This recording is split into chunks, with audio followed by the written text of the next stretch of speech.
नमस्कार, सियासी अखाड़ा देख रहे हैं आप। मैं हूं आपके साथ वरुण गोयल।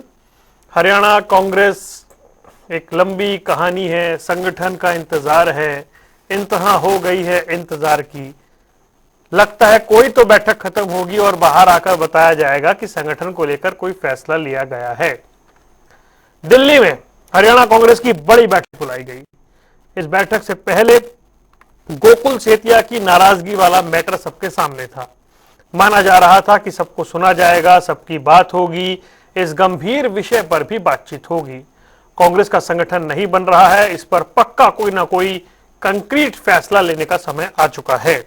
नेता प्रतिपक्ष को भी 7 महीने होने जा रहे हैं, इस पर भी पार्टी कोई फैसला लेगी। इस बड़ी बैठक से बहुत कुछ निकलकर सामने आना था। खैर, कैप्टन अजय यादव, रणदीप सुरजेवाला, कुमारी सैलजा इस बैठक में नहीं पहुंचे। उनके तय पहले से कार्यक्रम है, यह बताया जा रहा था, लेकिन वो बैठक में नहीं पहुंचे। बैठक में विधायक जो चुनाव हार गए थे, कैंडिडेट वो, सांसद, प्रदेश अध्यक्ष, पूर्व मुख्यमंत्री ये पहुंचे। बाहर आए तो बताया गया कि संगठन पर, नेता प्रतिपक्ष पर कोई चर्चा नहीं हुई। चर्चा हुई कि एक अभियान चलाना है, संविधान बचाओ अभियान, उसको लेकर कांग्रेस घर घर जाएगी।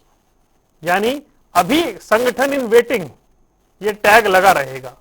फिलहाल एक पायलट प्रोजेक्ट के तौर पर कुछ शुरू किया जाएगा और उसकी तर्ज पर आगे बढ़ा जाएगा। बैठक खत्म होने के बाद क्या क्या कहा गया, पहले वो सुनवा देते हैं। आगे का जो प्लान है जी, कि किस प्रकार से जो पार्टी की अपनी नीतियां हैं उनको किस प्रकार से लोगों तक पहुंचाना है, या जो कमी पेशी आ रही हैं उनको किस प्रकार से दूर करना है, तो आगे की सारी रणनीति जो है वो बताई गई। संगठन को लेकर, नेता प्रतिपक्ष को लेकर, प्रदेश अध्यक्ष को लेकर क्या? जी, अभी उस बारे में कोई, उस विषय में कोई चर्चा नहीं हुई, और उसके अलावा आगे का जो प्रोग्राम है वो बताया गया, और जो जो सभी MLAs की और MPs की, या जो चुनाव में कुछ वोट जो किसी कारण से रह गए, उनकी जो आगे ड्यूटियां हैं वो लगाई गई।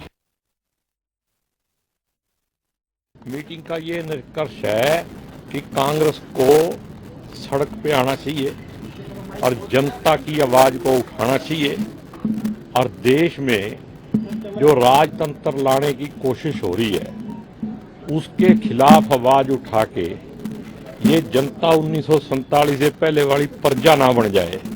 इसको नागरिक रखने के लिए, लोकतंत्र बचाने के लिए, संविधान को बचाने के लिए एकजुट होके फासिस्ट ताकतें, खास करके RSS और BJP के खिलाफ और उस विचारधारा के खिलाफ लड़ना चाहिए, वरना हिटलर शाही जो है आने में देरी नहीं है।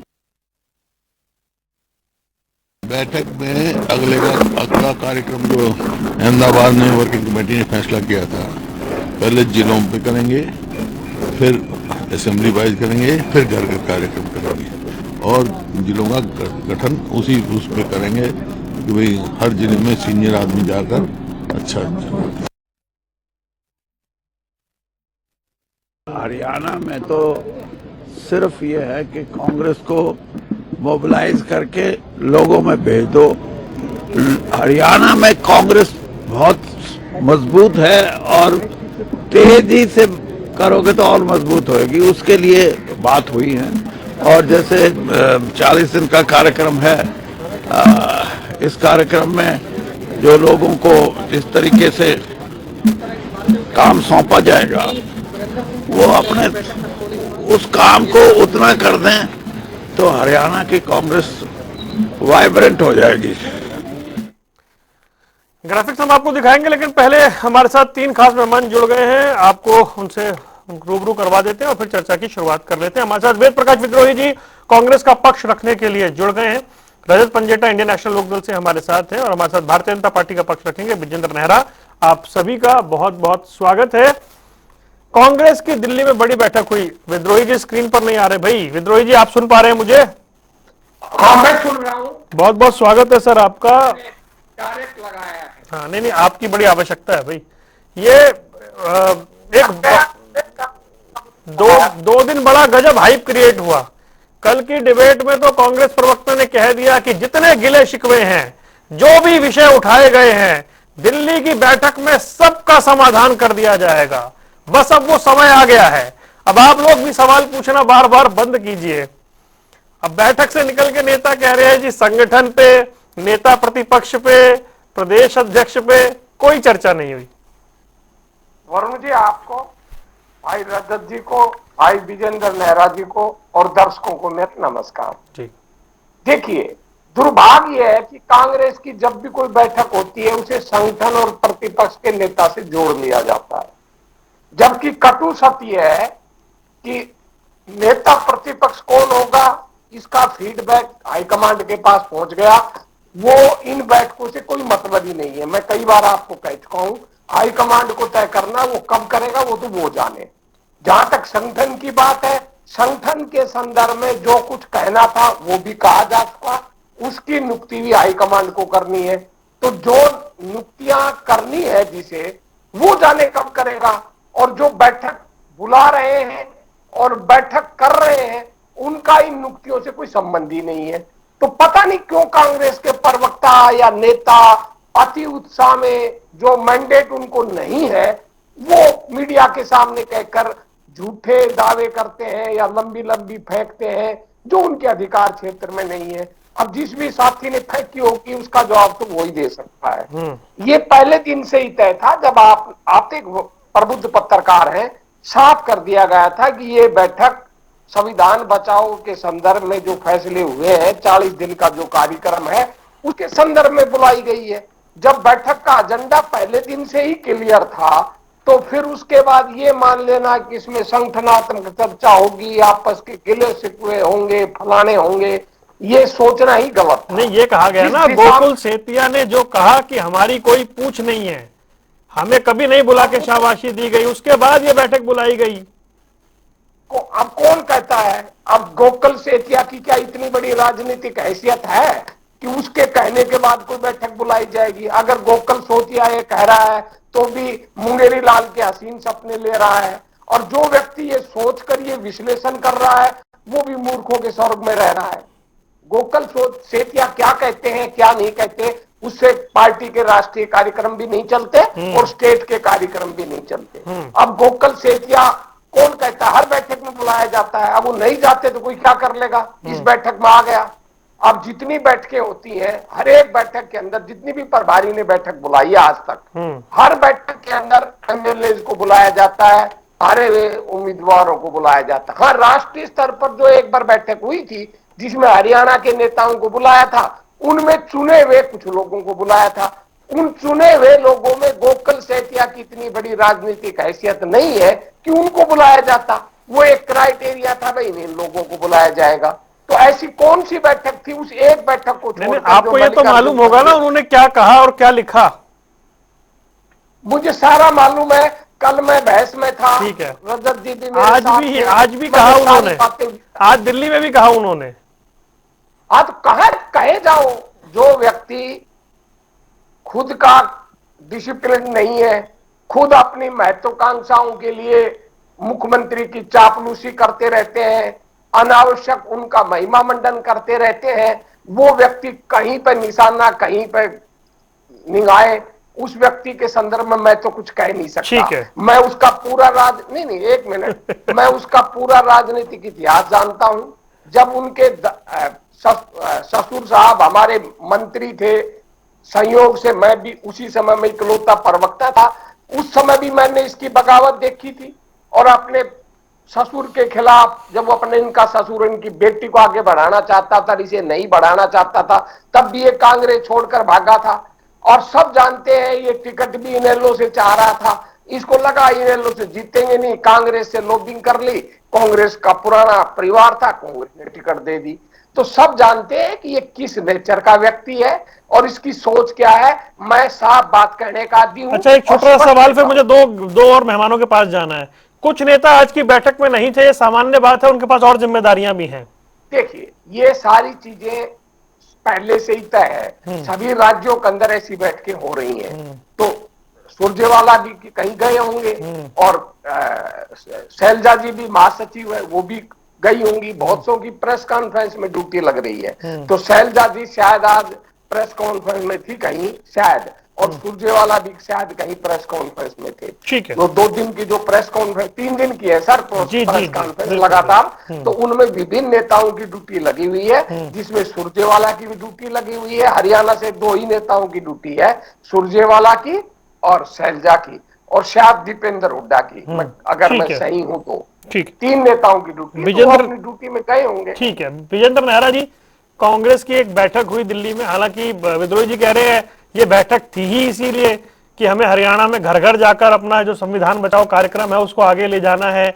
इसे हाइप बेवजह का दिया गया, इसका संगठन से, नेता प्रतिपक्ष से कोई लेना देना नहीं था, इसे क्रिएट किया जा रहा है। और गोकुल सेतिया जो कह रहे हैं उनकी निजी महत्वाकांक्षा है और कुछ नहीं है।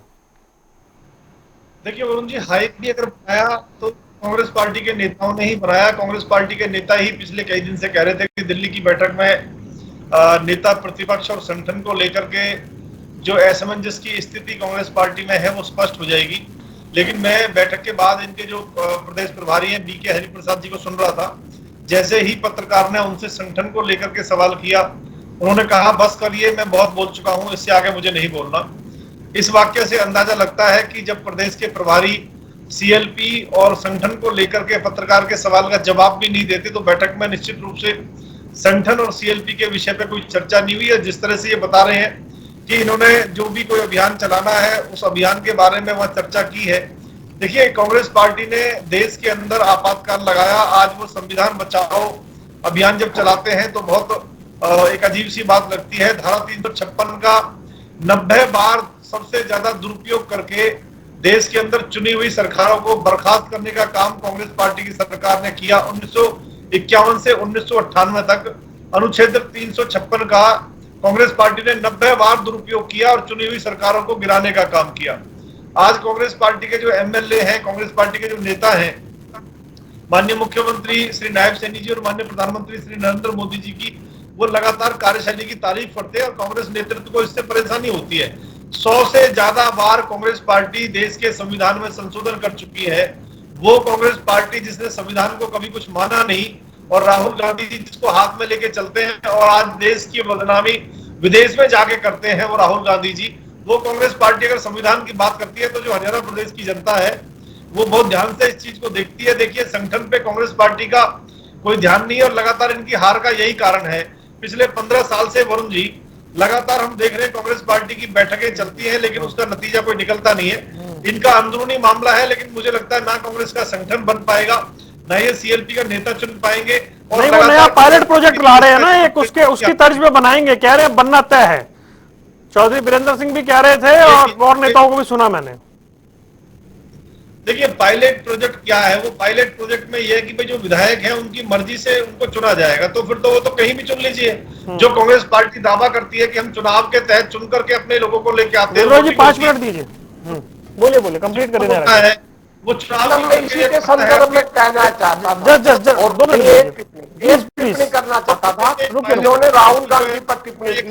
अगर आप चाहिए तो इसी कार्यक्रम में मोदी जी ने कितना सम्मान बढ़ाया। मेरे पास 10 देशों का वीडियो है। मुझे 1 सेकंड रुकिए। इस तरह प्रधानमंत्री के रूप में उन्होंने देश को क्या क्या कहा, अगर आपकी अनुमति। लेकिन मुझे नहीं लगता कि ये लोग संगठन बना पाएंगे क्योंकि इनपे आपसी फूट है। ठीक है, ठीक है। रजत पंजेटा, आपको आवाज मिल रही है क्या?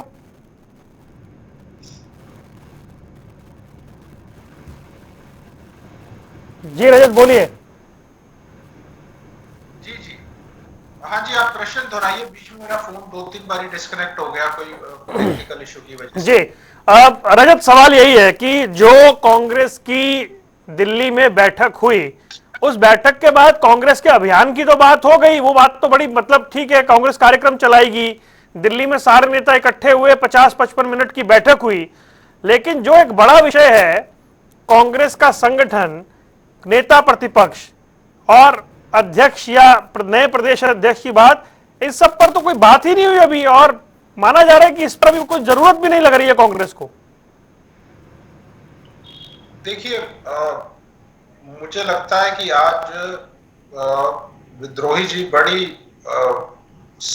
एक ऐसी स्थिति में मैं उनको देख रहा हूं कि 25 मार्च को हम आपके साथ डिबेट में जनता टीवी पे बैठे थे। 7 या 8 तारीख स्वयं वैसे तारीख नहीं देते हैं, क्योंकि बड़ी बार चर्चा हो चुकी इस चीज को लेकर कि आपके नेता प्रतिपक्ष को लेकर के और संगठन के ऊपर भी हम इसी साथ ही बैठे थे डिबेट के ऊपर। तो तब ये उन्होंने कहा था कि 7 या 8 तारीख को ये हो जाएगा, नेता प्रतिपक्ष का भी और संगठन के ऊपर भी। ज्यादा से ज्यादा उन्होंने कहा था 7-8 तारीख तक। तो हरियाणा की जो जनता है वो इंतजार तो कर रही थी कि आप अपने आप को मुख्य विपक्षी दल, और एक समय तो आप कह रहे थे कि सिर्फ हम ही विकल्प है, और आज आप विधानसभा आपके 2-2 सत्र निकल गए, और जो विधानसभा का बजट सत्र होता है वो बड़ा महत्वपूर्ण होता है। मतलब अब तो विजेंद्र जी को भी हम अच्छा लग रहा है नए रूप में देख के, बड़े घने बाल में देख के, उनको भी हमने देख लिया, लेकिन आपका जो नेता प्रतिपक्ष है वो अभी तक जो है वो नहीं आया। मतलब आप देखिए उनके भी बाल आ गए और नेता प्रतिपक्ष, और अभी तक आप इंतजार करा रहे हैं कि बड़ा ही हरियाणा की जनता के साथ आपने ना मजाक कर दिया, क्योंकि मुख्य विपक्षी दल है आप। और टकटकी तो हम लगा के देख रहे थे कि शायद कुछ अनाउंसमेंट होगी, लेकिन अब जनता की ऐसी मीटिंग्स को गंभीरता से लेना ही बंद कर देगी, इस पार्टी को गंभीरता से लेना बंद कर देगी। हरियाणा की जनता इस चीज का इंतजार नहीं कर रही कि आप ईडी की कार्रवाई के खिलाफ संविधान बचाओ जो है वो उसकी स्ट्रेटेजी बना रहे हैं प्रदर्शन की। हरियाणा की उस प्रदर्शन का भी तो कोई नेतृत्व करे। नहीं, हरियाणा की जनता, सुनिए मैं क्या बात कहने जा रहा हूँ, उसका उत्तर भी दूंगा, वो अलग प्रश्न बनेगा, पूरा देखना। हरियाणा की जनता इंतजार कर रही थी जब 50 रुपए गैस के दाम बढ़े, जब पेट्रोल डीजल के दाम बढ़े, जब बिजली के दाम बढ़े, जब हरियाणा के अंदर एमएसपी नहीं मिल रही थी, जब तोल अधिक हो रहा था, जब अब आगजनी की घटनाएं हो रही हैं, नेचुरल हो रहा है वो तो डिजास्टर चलिए, और तब लेकिन किसान का जो पीतल भी नहीं रहा, अब तो कोयला बन के खाक हो गया, और अब तो लोहे के दाम पे भी नहीं रहे, बेचारा कर्ज ही चुकाता है अपना। तो इंतजार तो हो रहा था कि किसान को कर्जे से निकालने के लिए किसान के साथ खड़ी हो कांग्रेस आके सड़कों पे, महंगाई के खिलाफ खड़ी हो सड़कों पे आके, मगर ईडी की कार्रवाई होते ही आपने बैठक बुलाई कि आप जो धरना प्रदर्शन करेंगे उसका नाम संविधान बचाने के नाम पर करेंगे, असलियत में बात कुछ और है। तो ये धरना प्रदर्शन अगर जनहित के कार्यों के लिए अगर आप करते, जनता के लिए करते, तो जनता आपको गंभीरता से लेती और एक गंभीर पार्टी मानती।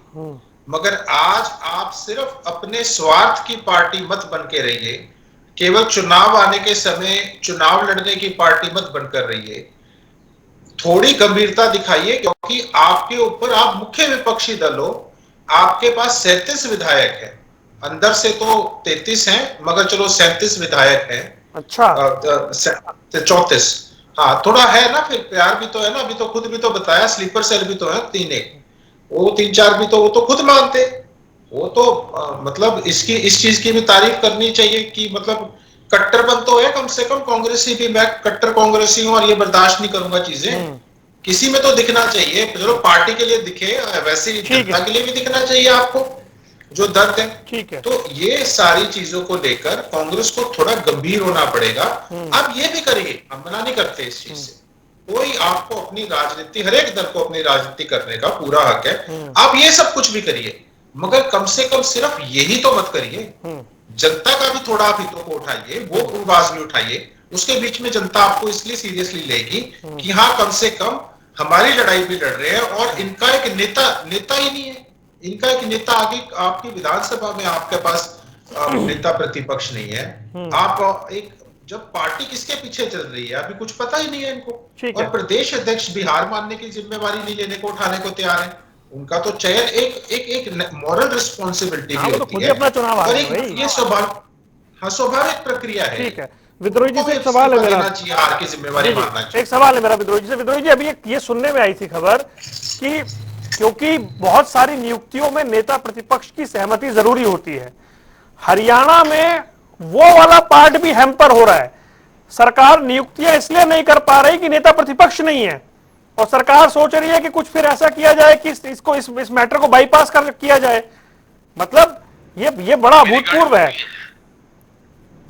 उनको कानून बनाने में मजा आता था, मुझे कानून खत्म। अरे विद्रोही जी, मेरा सवाल कुछ और है। वरुण जी, आपकी बात का जवाब देने से पहले मैं आपको कम से कम 8 देशों के प्रधानमंत्री जी के भारत के खिलाफ, कांग्रेस के खिलाफ, देश की राजनीति में पूर्व सरकारों के खिलाफ दिए गए वक्तव्य मेरे इस मोबाइल में हैं। आपके पास नहीं है तो मैं कहता नहीं। मेरा आपसे आग्रह, जब भी भाजपा के लोग, सुनिए प्लीज, जब भी भाजपा के लोग राहुल गांधी पर सवाल उठाएं, आपका एक कर्तव्य बनता है, आप उनसे पूछे क्या प्रधानमंत्री जी भी विदेशों में जाना। मौका दे रहा हूं ना, आप पूछिए ना। मैंने कहा मना किया आपको? आपको रोका तो नहीं मैंने।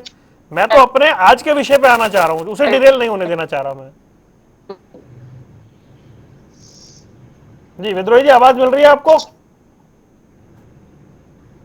भाई तुरंत विद्रोही जी का कनेक्शन चेक कराइए। मुझे कहना पड़ रहा, वरना मैं कहता जी ठीक है। अब मेरा सवाल जो था, विद्रोही जी,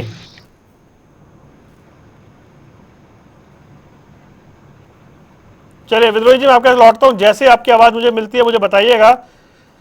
नारा जी, ये ठीक है, अब इसका तो फायदा आपको मिल जाता है, सिलेंडर के दाम बढ़ जाएं, बिजली के दाम बढ़ जाएं, हरियाणा में नेता प्रतिपक्ष तय नहीं कर पा रही कांग्रेस, तो आपका एक पीरियड अच्छा चल रहा है। देखिए वरुण जी, कांग्रेस का अंदरूनी मामला है वो नेता प्रतिपक्ष का चुनाव करें या ना करें। कांग्रेस का अंदरूनी ये भी मामला है कि वो संगठन में कोई बदलाव करें, संगठन में अपने दायित्व तय करें या नहीं करें। लेकिन मुझे लगता है कि एक सबसे बड़ी समस्या जो कांग्रेस पार्टी की है वो जनता के मुद्दे ना उठाने की है, जनहित में कोई काम ना करने की है। अभी नेशनल हेराल्ड के मामले में सोनिया जी राहुल जी पे जब आरोप लगे कि उन्होंने यंग इंडियन कंपनी बना के लगभग 2500 करोड़ की संपत्ति हड़प ली, तो इन्होंने पूरे हरियाणा प्रदेश के अंदर विरोध प्रदर्शन किए। लेकिन मुझे ध्यान नहीं आता जनता के किसी मुद्दे को लेकर के कभी भी इन्होंने किसी भी तरह का आंदोलन पिछले लगभग 15 साल में किया हो। ये कांग्रेस पार्टी की मुख्य समस्या है कि वो व्यक्तिगत रूप से काम करते हैं, जनता के हित में और देश के हित में सोचने की उनको फुर्सत नहीं है। रही बात जिस तरह से अभी बता रहे थे वेद प्रकाश जी राहुल गांधी जी की, देखिए राहुल जी की स्थिति उस तरह की है कि कोई विद्यार्थी जब कक्षा में फेल हो जाता है तो कभी वो परीक्षा केंद्र को दोषी बताता है, कभी वो अध्यापकों में कमी निकालता है। राहुल गांधी जी खुद 2 जगह से चुनाव जीते हैं इसी चुनाव आयोग की व्यवस्था के कारण, फिर भी चुनाव आयोग के ऊपर विदेश में जाकर के वो सवाल उठाते हैं। तो राहुल गांधी जी डरते हैं पत्रकारों। नहीं, रुक जाइए प्लीज, रुक जाइए। विद्रोही जी वापस आ गए। ये प्रायोजित बात नहीं चलेगी। अरे भाई विद्रोही जी, आपका कनेक्शन ही कट गया था, मैं क्या करता? अरे मैं रोक तो रहा हूँ उनको, मैं तो आपसे सिर्फ कांग्रेस की बात कर रहा हूँ। अरे कमाल है भाई, रोका तो आप तो दिखे ही अभी है स्क्रीन पे। रुकिए एक सेकंड, नारा जी रुकिए। हाँ, चाहे मैं कहूँ चाहे ये कहे, आपका ये काम है, मैं कहूँ तो आप मुझे भी कहे कि भाई हाँ राहुल जी भी ऐसा कह रहे हैं, और भाजपा कहती है तो आपका ये काम है आप ये कहें कि भाई मोदी जी भी कहते हैं। सर ठीक है, मैं सीख लूंगा मुझे किसको कब क्या कहना है, मुझे थोड़ा और सीखने की जरूरत है। मुझे ऐसा लगता है एक्चुअली क्या है कि सभी मास्टर है विषयांतर के।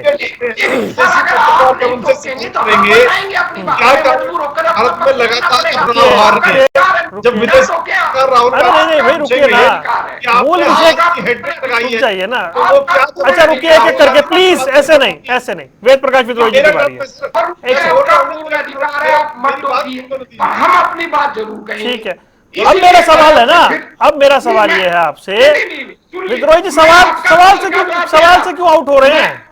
नहीं हो रहे हैं ना। मैं आपसे दूसरी बार पूछ रहा हूँ। एक तो मैंने आप तक आवाज नहीं पहुंची तब दूसरों को जोड़ना पड़ा। मैं कह रहा हूँ कि मैं आपका सवाल का जवाब देने से पहले मैंने सर जी मेरे पास समय की सीमा है विद्रोही जी। तो आप अगर आप तो मैं अरे उन्होंने राहुल गांधी का कौन सा भाषण अपने फोन में सुनवा दिया? एक सेकंड बोलूंगा। प्रधानमंत्री जी ने 8 देशों के अंदर जो भारत की आलोचना की है, ये आप तीसरी बार कह रहे हैं और सुन चुकी पब्लिक। ये 3 बार कह चुके आप। नहीं वो उस समय कट गया। नहीं कटा था। मेरा सवाल ये है कि आप अब कह रहे हो कि आवाज नहीं आई, अब आप ये ही कह रहे हो। अरे सर, उसके बाद जब आप बोलना शुरू हुए थे, मेरा सवाल ये था कि सरकार नियुक्तियां तक नहीं कर पा रही। मैं सीधा उसका जवाब हाँ, दे रहा था जी। आपका वो कट गया। हाँ, मैं सीधा उसी जी। का जवाब दे रहा था।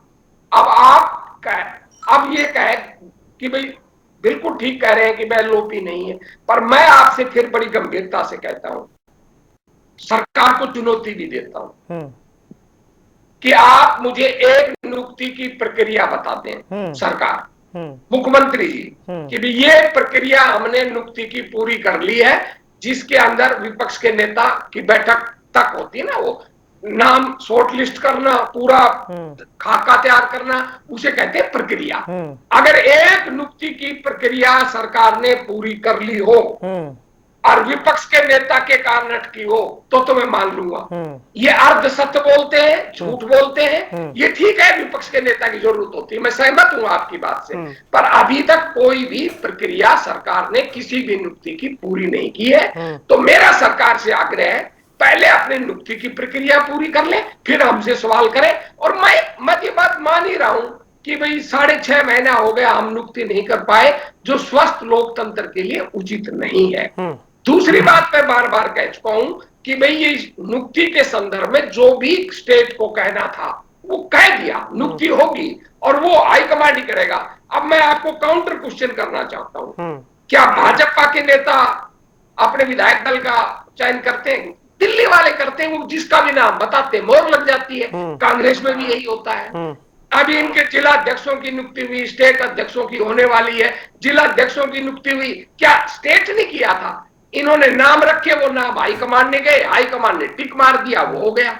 तो चाहे भाजपा है चाहे कांग्रेस है, अंतिम फैसला तो हाईकमांड करता है। भाई ये ठीक है कि ये इनका जल्दी कर रहा है, ये मैं सहमत हूं आपकी बात से, और तुरंत समय पे कर रहा है। और हमारा हाईकमांड है वो 12 साल से नहीं कर रहा, बहुत देर हो चुकी, इसलिए हम पर सवाल उठने जायज हैं। मैं उन सवालों को नाजायज नहीं बता रहा, उन सवालों की सफाई के लिए ये जो तंज कस रहे हैं उस पर मैं इनको कोई आलोचना नहीं कर रहा। इनके तंज कसने का सवाल नहीं है, आपके विधायकों की बेचैनी का सवाल है। हाँ, वो ठीक कह रहे हो आप, मैं इस बात से भी सहमत हूं कि भाई जब नियुक्तियां नहीं होंगी, संगठन की विपक्ष का नेता नियुक्त नहीं किया जाएगा, तो विधायकों में बेचैनी भी स्वाभाविक है और वर्करों में भी बेचैनी स्वाभाविक है। जो इस संदर्भ में विधायक बेचैनी प्रकट कर रहे हैं, उनकी बेचैनी का भी मैं स्वागत करता हूं, और जो नेता बेचैनी कर रहे हैं कि भाई संगठन नहीं बना, उनकी बेचैनी का भी स्वागत करता हूं। और मैं तो आपके माध्यम से हाईकमांड से यही कह सकता हूं कि हजूर बहुत देर हो चुकी है, इस बेचैनी को मत बढ़ाओ। जितनी आप देर करोगे नियुक्तियों में, कांग्रेस कमजोर होगी। ठीक है, अब ये हाईकमांड को देखना है कि वो पार्टी रजत पंजेटा देखना चाहता है या ताकत देखना चाहता है। आज की एक सेकंड सर, आ रहा हूं सर, मैं दूसरे को समय नहीं दे पाया हूं, आप प्लीज। एक मैं समझ गया, आपने एक सवाल और किया था कि भाई इन प्रदर्शनों का नेतृत्व कौन करेगा, बिना नेता कैसे नेतृत्व होगा। देखिए, इसी बात के लिए तो आप बैठक बुलाई थी कि जो 40 दिन तक प्रदर्शन होंगे उसमें कौन कहां नेतृत्व करेगा, बाकायदा इसकी सूची सार्वजनिक आज या कल में हो जाएगी। ठीक है रजत पंजेटा, ये आपने बड़ा वैलिड पॉइंट उठाया था। जब सिलेंडर में 50 रुपए बढ़ रहे हैं तो ऐसा कोई कांग्रेस का प्लान नहीं है कि सर एक रुक जाइए सर, रुक जाइए। अरे सर, इतनी इसी संदर्भ में जब हम संविधान बचाओ आंदोलन करेंगे उसमें ये मुद्दे नहीं। अरे सर, ये गौर हो जाएगा मुद्दा, वो फिर आप ईडी पे ही रहेंगे, मुझे पता है। रजत पंजेटा, ये जब बिजली का दाम बढ़ रहा है, जब 50 रुपए सिलेंडर में बढ़ रहे हैं, तब कोई बैठक नहीं होती कि 40 दिन के लिए आइए प्रोटेस्ट करें, पब्लिक का मुद्दा उठाएं, सरकार पे दबाव बनाएं, तब कोई कांग्रेस में यूनिटी नहीं दिखती है। अब बैठक हो रही है तो बैठक भी इसी बात पे हो रही है कि हमें 40 दिन तक ये ईडी के खिलाफ और ये दूसरे मुद्दों के खिलाफ हमने घर घर जाना है। भाई सवाल ये है, ना संगठन की चिंता है, ना नेता प्रतिपक्ष की चिंता है, ना पब्लिक के मुद्दे उठाने की चिंता है। एक विषय ईडी का आ गया तो प्लानिंग हो गई कि 40 दिन का प्रोटेस्ट करना है कांग्रेस ने। देखिए, बिल्कुल सही बात आपने उठाई है, जो मैंने बिल्कुल सटीक ये अपने पहले वक्तव्य में बात कही थी। जब आप घर घर जाने की बात करते हैं तो सबसे पहले उस घर की चिंता करिए, ना कि अपने घर की चिंता करिए। जब आप घर घर संविधान पहुंचाने की बात कर रहे हैं तो सबसे पहले उस घर की ऊपर सरकार ने कोई अगर फैसले लिए, उस गलत फैसलों के लिए आपने उस घर की चिंता करनी है जिस घर में आप जाने की बात कर रहे हैं। वो जिस घर में आप जाएंगे वो आपसे प्रश्न पूछेंगे कि आपको हमने मुख्य सरकारी ऑलमोस्ट आपको आधी वोट शेयर, हमने आधा वोट शेयर दिया, क्या आप उसके साथ जो है जस्टिस कर रहे हैं, क्या इंसाफ कर रहे हैं उस गरीब घर के साथ जहां बिजली के दाम, सिलेंडर के दाम, तेल के दाम, किसान की आर्थिक हालत, नौकरियां, सब चीजों को लेकर क्या आप इतने गंभीर हैं? आप तो अपनी पार्टी को लेकर गंभीर दिखते हैं सिर्फ। जब उस घर के ऊपर कुठाराघात हो रहा था, जब उस घर की लड़ाई आपको लड़नी थी, तो आप जनता के सामने कहीं ये नहीं कि आप जिस घर में जाने की बात कर रहे हैं उस घर की कहीं लड़ाई लड़ रहे हैं। आप केवल अपने घर की लड़ाई लड़ रहे हैं, और अपने घर की लड़ाई भी ऐसी है कि जनता में जग जाहिर है। हर रोज इनका नेता कोई ना कोई सत्ता पक्ष की जो है वो तारीफों के पुल बांधता नहीं दिखता। कहां से एकजुटता दिखेगी? गुटबाजी इतनी ज्यादा है पूछिए मत। सरेआम इतनी डिबेट टीवी चैनल्स पे हो रही है। एक नेता प्रतिपक्ष चुनिए, खत्म करिए हर रोज अपनी किरकिरे किराकर। मुझे नहीं पता आप क्या साबित करना चाहते हैं, और आपका हाईकमान क्या साबित करना चाहता है, और आपकी सबसे ज्यादा स्टेट की लीडरशिप क्या करना चाहती है। क्यों आपकी स्टेट की लीडरशिप आज तक उस जनता को ये नहीं स्वीकार करने में तैयार है कि हाँ हम आपकी उसके ऊपर खरे नहीं उतरे, हमारी कोई ना कोई कमियां रही, हम अपनी मॉरल रिस्पॉन्सिबिलिटी मानकर हम एक या दो नेता जो भी हैं वो इस्तीफा दे रहे हैं अपने पद से। इनको इतना पद से चिपकने का क्या वो है, मुझे समझ नहीं आता। और औरों को भी मैं छोटा सवाल जोड़ रहा हूं जल्दी से। आज की बैठक के बाद रजत ये मान ले कि फिलहाल प्रायोरिटी लिस्ट में संगठन और एलओपी तो नहीं है। अगर वो होता तो हरियाणा की जनता उस मीटिंग को सीरियसली लेती। दोनों में से एक फैसला लेते, उनको लगता चलो कोई तो लीड कर रहा है स्टेट के अंदर। आप ये बात को गंभीरता को समझिए। कोई अगर प्रदर्शन भी करना है या सरकार को घेरना है, हाउस के अंदर की बात है, कहीं प्रेस कॉन्फ्रेंस ही करनी है, कुछ भी आपको बयान देना है, तो कम से कम लीडर चुनते और उसके बाद ये करते, संगठनात्मक रूप से कोई विस्तार की बात करते कि चलो हाँ हमारी एक सूची आ गई, हम इसके ऊपर काम करेंगे, अगले 2-3 महीने में अब ये एक लिस्ट आई है, एक के बाद एक और लिस्ट आएगी। आप घूम फिरकर आप सीधा उसको नहीं जनता को ये दिखाना चाहते कि हम उस ईडी की कार्रवाई के लिए ये कर रहे हैं। सबको दिख रहा है, लेकिन आप उसको भी करते साथ में ये भी करते। लेकिन इतना एक्सपोज अपने आप को मत करिए कि सीधा एक तरफा सिर्फ अपने घर की चिंता करिए, और प्रदेश के जितने लाखों परिवार हैं उन घरों की चिंता आपको लगे कि। चलिए विजेंद्र मेहरा जी, ठीक है विजेंद्र मेहरा जी, आप लोग ब्लेस्ड हैं कि आपको ऐसा विपक्ष मिला है, ये मान लीजिए आप। देखिए वरुण जी, आज जिस तरह से कांग्रेस की बैठक है, कांग्रेस की बैठक के बाद जो कांग्रेस के नेता हैं, कांग्रेस के कार्यकर्ता हैं, उनमें सच में बहुत मायूसी है, सब निराश हैं, हताश हैं। कांग्रेस का संगठन नहीं है, नेता प्रतिपक्ष तक का ये चुनाव नहीं कर पा रहे हैं, और कांग्रेस पार्टी का जो संगठन है, एक तरफ भारतीय जनता पार्टी के भी संगठन के चुनाव चले हुए।